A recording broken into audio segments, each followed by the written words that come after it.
Rahul and the Mood of the Nation survey.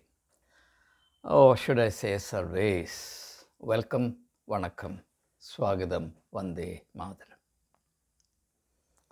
Greetings to everyone, irrespective of which political camp you belong to, which religion you practice or don't practice, which gender you belong to, which language you speak, which food you eat, what kind of clothes you wear, and what company you keep, and what degree of solitude you enjoy. We are all of the same stuff compacted. We carry the same spark of eternity within us. If at all there is a difference, it's only the difference in the degree of awareness regarding who we are. And I have to say this with some degree of alarm and sadness, that all the major enterprises of human beings, organized, orchestrated efforts of human beings, are meant to make us forget who we really are. And that includes also religion, which is the number one culprit in this context. The greatest disservice, in my opinion, that religion does to people, religion does to those who allow themselves to be their devotees or votaries, is to make them forget who they really are.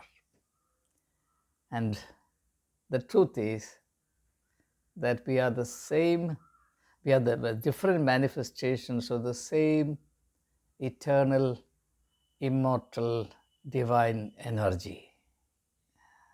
Well, that's not my main subject, therefore let me not deal too much with it. Now that the elections to at least two state assemblies are announced, dates are announced, you naturally expect the media to become active, the media that makes no secret of its committed loyalties and ardent enthusiasm regarding a particular camp in the interest of total neutrality and passionate commitment to democracy in its purest form. I pay heed to some of these things just to realize, just to educate myself as to the forces playing in this field, what they are pursuing, and therefore to what extent truths and the fundamental values that we cherish are all sacrificed at the altar of vested interest and partisan advocacies. In my opinion, journalism has died a long time ago in India. We don't have journalism of the kind that we were used to. The word journalism has itself become extinct. We now don't use the word journalism, we use the media, and that helps because the word media does not have any of the noble and regulating associations of the word journalism. If you call yourself a journalist, then you are required to function within a certain well-defined tradition of discipline. If you are only a media personnel, media employee, then you are free to do what you want. People have no expectations about you, and you go your way and you line your pocket. That's where it is. So journalism is dead both in meaning and in etymology or diction. The word is no longer invoked, as you know very well. It's very interesting to note, because I'm a student of language, particularly the English language. I know that which word or which set of words becomes valuable, fashionable, used, and which words are discarded. All these are very good and reliable indicators as to the value system and the priorities embraced and practiced by the elite, social, economic, and political elite of the city, of the society concerned. So it's quite significant that the word journalism has lost out to the word media, And we know what the media has come. So now the media men are busy doing mood of the nation survey. India is a land of 145 crores, and they measure the mood of the nation by telephonically talking to some 40,000, 50,000 people, maybe let's say 80,000 people, and then think that what they collect or gather therefrom or thereby is the mood of the nation. Imagine 140 crores, you talk to some 80,000 people, less than a lakh, and that too telephonically. We know that a telephonic conversation is very different from a face-to-face interview, and in this case it's telephonic ascertaining of people's reactions, responses.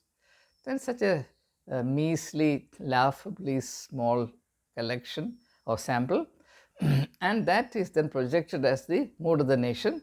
So one has to have a great sense of humor to take it seriously. I'll give you an example. And this example is not mine, it is taken from a British satirist, actually an Irish satirist, a satirist of Irish origin. His name is Jonathan Swift. I am sure most of you are aware of Swift. You've heard of the name Jonathan Swift. And he, in one of his books, says, and this he says about doctors, which can be said with greater justification about these media experts and media barons. And I shall presently demonstrate how it is. So first let us listen to Jonathan Swift. Swift says, doctors are wonderful people. They can find out the whole condition of the body by examining that which comes from the behind. You understand what it means? The examination of stool. And doctors come to a final conclusion about the condition of the entire body by examining a small part of the excreta. As far as this mood of the nation survey and the many opinions that are derived therefrom are concerned, this is even worse than that. At least in the case of a doctor who tries to ascertain the state of the entire body by examining, in Swift's words, that which comes from the behind, it has some ample, adequate material basis and scientific logic. And in my opinion, mood of the nation survey lacks both. It is very much like the exit polls that we had in the 2024 general elections. So accurate that one of the leading psephologists started crying on the set of India Today. Well, all that everybody is still fresh in memory, so let me not, I don't have to spend our time on this. Now, in the mood of the nation survey, Rahul Gandhi is shown as rising in popularity, and the extent of his acceptance as the leader of the opposition is very robust. 51% of the people interviewed, and this cuts across all party lines and ideological leanings and caste, gender, everything. Of all the people interviewed, 51% think that Rahul Gandhi is doing an outstanding job, or at least a very good job as a leader of the opposition, in which means that he has really excelled in this chosen responsibility of being the leader of the opposition, that he has acquitted himself creditably. But when it comes to the comparison of Rahul Gandhi with the hero of India, and quite legitimately, at least for the time being, Sri Narendra Damodar Das Modi, then Rahul Gandhi is nowhere. There is a huge gap between Rahul Gandhi and Narendra Modi. But the significant thing is that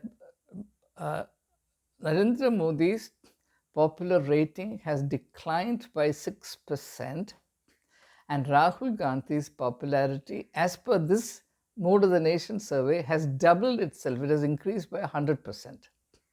Modi's has declined by 6%, and Rahul Gandhi's popularity or level of acceptance pardon me, has improved by 100%. But then there is still a huge gap between Rahul Gandhi and Narendra Modi at the national level. I'm not surprised. I'm not contesting it because I've done no field work and therefore I have no empirical data on the basis of which I can interrogate or question or even doubt the veracity of these findings based on the telephonic interviews C-Vota survey has undertaken. And based on the various findings of this survey, there are many. Obviously, all of that cannot be included in a short video like this. The media pundits sit and analyze. They project their gyan, their knowledge, their wisdom. It's because of this, it's because of that, and they have their own theories, and each one is 100% persuaded of the foolproof veracity or reliability of his inference or conclusion, the other person equally. Therefore, very soon you hear people shouting over each other. It is quite a melee. So, forget all of that. I have 4 or 5 observations to share with you, merely as an observer, not as someone who conducts surveys or researches on the ground, as someone who observes the national scenario from a distance in a degree of objectivity. Factually, this is what I have to tell you. First of all, there is definitely a shift in mood in favor of Rahul Gandhi. BJP and the Sangh Parivar may hate me, detest me for saying this, but this is the truth, and they themselves know that this is the truth, and it does no good to anyone to live in denial of the truth. So there is definitely a shift in mood, and the popularity of Rahul Gandhi is increasing by leaps and bounds. This should alarm the opposite camp. And one indication of this is that while till recently the ideologues and the party spokespersons and the strategists reveled in pitting Rahul, degraded as Papu, against Sri Narendra Modi to the great benefit and glory of Narendra Modi, that binary has now suddenly disappeared. You will never hear a BJP spokesperson or a Sangh Parivar ideologue talk of this binary, Rahul versus Modi, and using Rahul as a foil to show Narendra Modi's glory in greater brilliance. So this somehow has suddenly disappeared. So the fact of the matter is there is a clear shift in mood, and more and more and more people, including some who till the other day have been in the BJP camp, are now beginning to think seriously of Rahul Gandhi as an option. And I'm going to give you 4 or 5 reasons why this shift in mood has happened. First of all is what I call the reality quotient or the reality factor. Narendra Modi scored enviable success by choreographing, by inventing a world of assumptions, presuppositions, and delusions. For example, if he came to power, all Indians would be richer overnight by 15 lakhs. If he came to power, all terrorism will stop and India will be, and all Indians will live in safety and security. If he came to power, India will be a developed state almost overnight.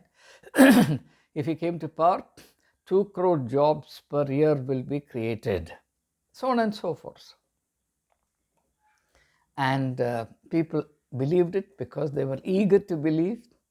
People who are languishing in disempowerment, poverty, destitution, hopelessness, they will latch on to anything that is held out to them, a piece of straw.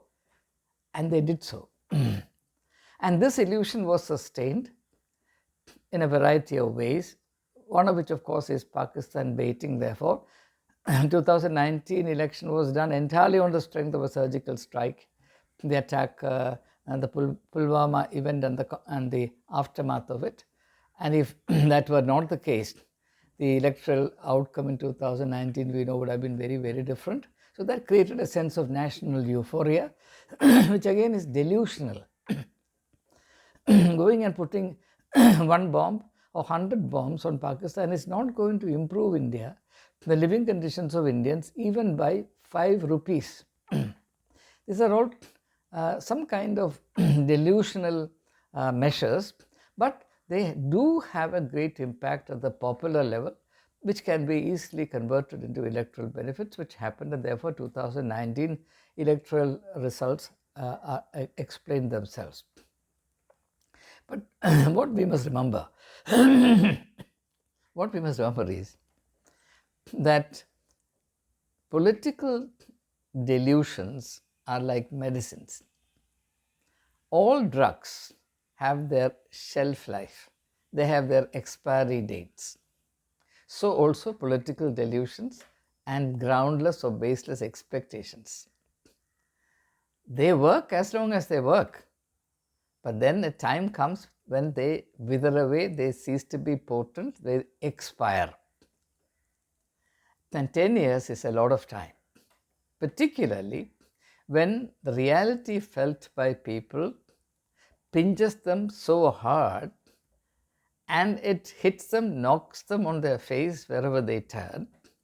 Then it's very difficult to sustain this world of delusions, hypnotic projections, and outlandish expectations for a long period of time. I'm afraid that expiry date is now clearly and firmly come, and this is something that the BJP has to take note of, and if they are wise, they'll use that in order to make the kind of course corrections they need to if they have to retain their grounds. So the first is the reality quotient, or if you like a simpler word, reality factor. Reality is making a comeback. The people of India are now waking out of a kind of daydream to which they were led by the nose. Now they're waking up and realizing that the real life is very different, and they can't live on this world of illusions and delusions, promises, but no performance for any length of time. And the foremost issues in this context are, as we all know, unemployment, rising cost of living, so on and so forth. See, there is no magic by which this reality can be wished away. So this is beginning to bite BJP big time. The second factor I want to identify here is what I call the youth quotient or the youth factor. Now, everybody knows that India is one of the youngest societies, youngest nations in the world. Almost 60% or 65% of India's population is below the age of 40. And the youth of India cannot be mesmerized by invoking religion.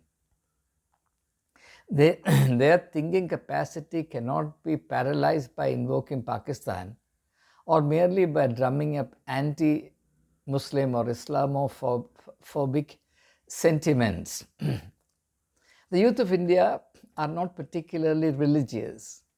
Therefore, to them, the construction of one Ram Mandir or 1,000 Ram Mandirs really will not make up for the deprivation that they experience and the frustration, the chronic frustrations of their hopes and aspirations, which include not only the non-availability of jobs, but also the kind of massive, shocking corruption that's come to light about the way eligibility tests are conducted, which is something that cuts them to the quick. And the youth of India are surely and unmistakably feeling cheesed off. They are getting alienated from the BJP, or the BJP is getting alienated from them. And what will naturally happen and necessarily happen is that they will turn to Rahul Gandhi, because he is the one who is talking about their issues and their problems. BJP never talks about employment, never talks about cost of living, never talks about doing something meaningful about organizing national eligibility tests free of corruption.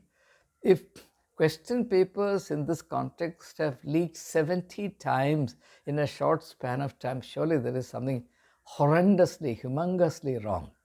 And yet, no attempt, no inclination to act in this regard is shown, and therefore the youth of India cannot and will not turn a blind eye to this reality, and they will read the writings on the wall. And I think they have done that. And therefore, the youth factor, which Narendra Modi quite rightly used to speak of with great excitement, what he called the demographic dividend, which actually meant that we are a young society. There are millions of young people who can be employed gainsamely to the advantage of the nation. But while he went on rhetorically talking about the demographic dividend of India, I have to say he did nothing to tap the demographic dividend of India to the country's advantage, to the country's benefit. On the other hand, everything that was done went the opposite direction. The youth were neglected, education was neglected, employment opportunities were not created, and there is no indication anywhere in the horizon that the government is keen to do anything about it at all.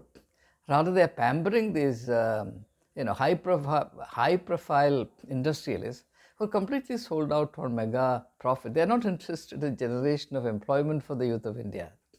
They know that if their wealth is to multiply quickly and for them to become the richest men in the world, it is not the employment generation for the youth of India that matters. It is the more and more efficient use of technology which would eliminate the need to employ the people of India. It's an obvious issue.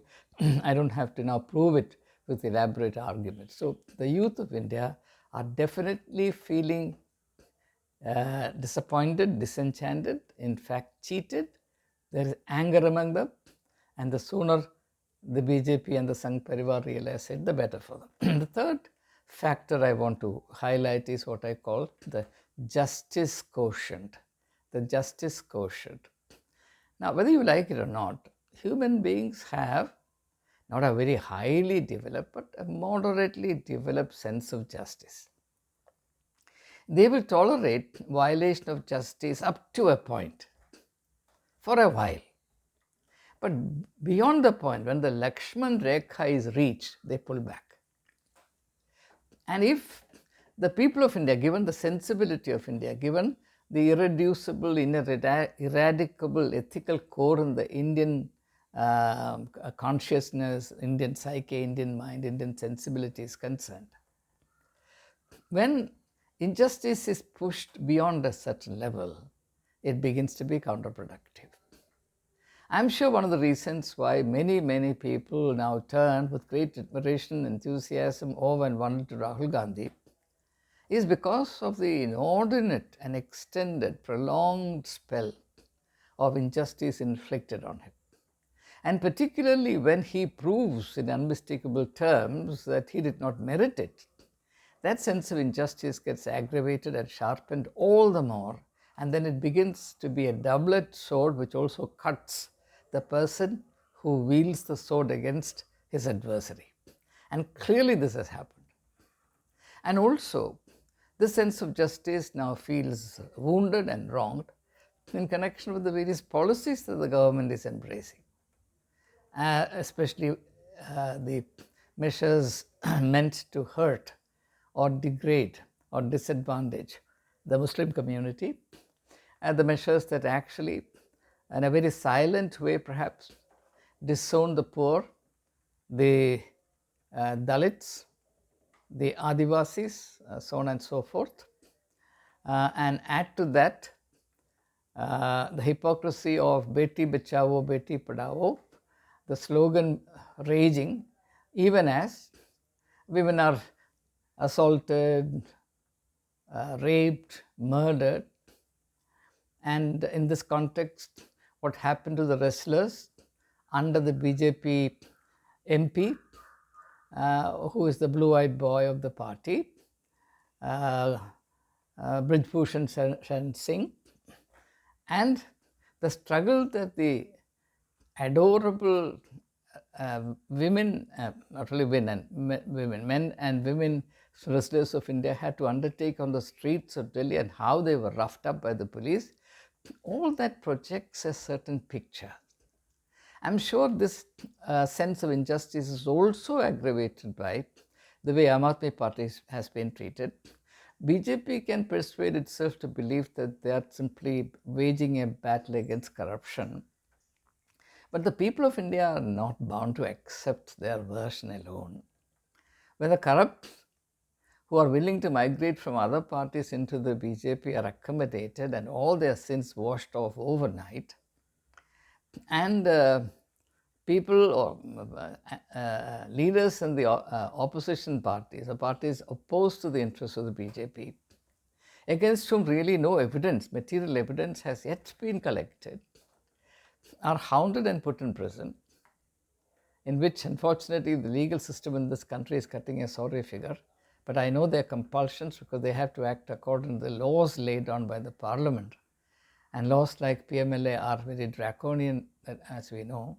But then, if the Supreme Court so wishes, it has the constitutional power to examine whether or not and to what extent these laws fall foul of the fundamental rights of Indian citizens, which the legal system, the courts, are duty bound to protect. And the Supreme Court of India is especially armed and equipped or empowered for it. But of course, it has not moved in the direction I hope it will, without any great delay, because I believe that great injustice is being practiced within the rubrics of the law, and which is very unfortunate. But the fact that this is being done according to the prescriptions and possibilities of the existing set of laws doesn't mean that the common man in the country will simply go by what the law says in regulating his affection for this leader or that leader. The perception of millions of people in this country, not merely in Delhi and Punjab, in Kerala, in adjoining states in South India, the arrest of Arvind Kejriwal, the arrest of Manish Sisodia is a big issue. You ask anyone. They feel that great and lurid injustice is being done to these leaders, all of Aam Aadmi Party leaders. And therefore, this provokes the sleeping sense of justice in the Indian mind. And this doesn't augur well for the BJP. And playing fast and loose or playing foul with justice is playing with fire. And the account will have to be settled sooner or later. The day of reckoning will surely come. No doubt about it. It has come in the case of everyone else in history who has played with this fire before. And the BJP cannot be an exception to it. The Congress paid for it, make no doubt about it.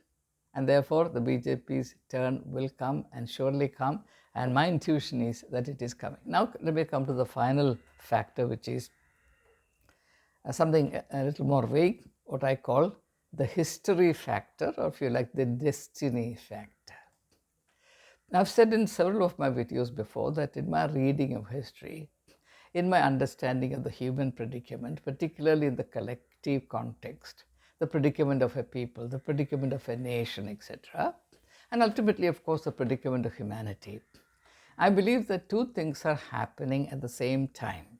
They're happening independently of each other. This is an insight, in intellectual honesty, I must tell you, it's an insight that I have derived from Immanuel Kant, and to an extent also from Hegel. But this insight can also be derived from the teachings of Jesus Christ. How and to what extent, it is not for me to explain in this video. Maybe I'll take that up later. Now, two processes are going on, or two processes go on concurrently. One on the horizontal plane, on the face of the earth, and the other is far above the higher realms. This is precisely what Immanuel Kant says. You read his insights into universal history. He says that on the surface of the earth, people have their own plans, their own ambitions, their own strategies, their resources, They plan plans, purposes, and they pursue all of that with great enthusiasm, determination, conviction, etc., firmly believing that justice, momentum, everything is with them, and not even God can touch them. And they have their success, and the drama goes on for some time. But in the meanwhile, something else is happening on a higher plane. And that higher plane does not work according to the plans and purposes, the priorities and goals of the people who act on the surface of the earth. That has got its own plans and purposes. And ultimately, it is that pattern, that plan that prevails. If you have read T.S. Eliot's play, Murder in the Cathedral, you will see repeated references to the pattern, the pattern, the pattern. I, I taught I taught that text for a few years in St. Stephen's College. So obviously I've read a lot of interpretation criticisms on the text. But surprisingly, I couldn't get a single interpretation of Murder in the Cathedral which looks at it or which tries to explain what T.S. Eliot means by this concept of the pattern. So Eliot says the pattern will prevail, the pattern will prevail. What is that pattern? Nobody, no literary critic who interpreted that play has clearly incorporated a proper understanding of that concept in the total explanation of T.S. Eliot's philosophical, theological vision that underlies that very interesting text, which was actually written to be performed in the Cathedral of Canterbury Cathedral in 1936. So the pattern. That is the pattern. That pattern will prevail. So that's in the Hindu context we call maybe destiny. In the European context, fate. The European context, it may be called destiny. There is something that is beyond human influence, human scheming, plotting, human plans and purposes. Something that frustrates the ambitions of individuals and then intervenes in a correcting fashion, which is clearly intuited by the Hindu spiritual vision of the avatars, 10 of them. Whenever Atharma breaks its bounds and tries to or threatens to overwhelm the entire cosmic order, there's a divine intervention in order to set matters right. So incarnations take place, periodic interventions, redemptive, corrective interventions on the horizontal flow of history to set matters right. I believe in it. I sincerely believe in it. And I think that justice factor, that destiny factor, if you like, that avatara factor is acting in this context, is operative in this context. And since BJP is a party which tries to make political capital out of a religion, it would do well to understand the philosophical nuances of that religion and benefit from it, which it is not doing at this time. Hinduism is not just a temple. Hinduism is not just, establishing the hegemony of a party over Muslims or Christians. Hinduism is not capturing power alone. Power is not altogether repugnant. You have your power, no problem. But if the power is sought and preserved along the path of unrighteousness, atharma, untruth, asatya, then there is a problem. Something more than human righteous anger is provoked, and there will be a reaction. And that reaction may not express itself in terms of a volcanic eruption or a thunder, lightning from the skies burning up millions of people. No.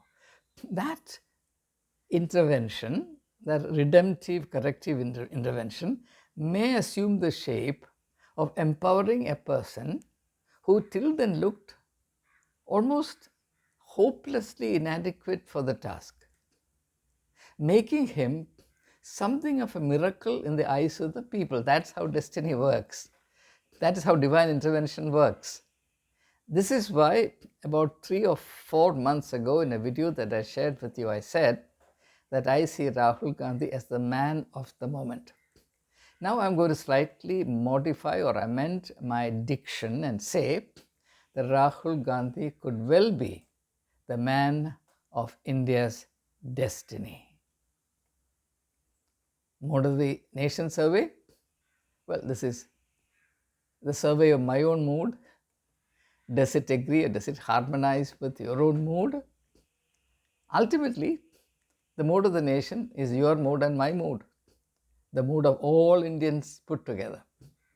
But the media men who know how to make money out of the weaknesses of political parties, they're perfect at the art of sitting in a corner and spinning out these cobwebs of electoral certainties and then projecting it nationwide as the ultimate gyan by which the affairs of the nation will be governed. Necessarily, compulsorily, perforce governed. Nothing can happen outside the framework that they fix. Though, of course, repeatedly events happen in ways contrary to their line of thought, and all of that we are familiar with. There is no need to expatiate on that. So this is where I stand as far as the mood of the nation survey is concerned. I thought I would share these insights with you because you will, from now onwards, now that elections are being announced, you will be exposed to more and more and more mood of the nation surveys because, and interestingly, that mood of the nation will never agree with your mood. That mood of the nation will never agree with a majority of the moods of Indians, but that's the mood of the nation. And you are required to believe in it. Okay? I don't believe in it. To me, it is stupid, downright stupid. And therefore, this thought, thank you very much. Jai Hind, Vande Mataram.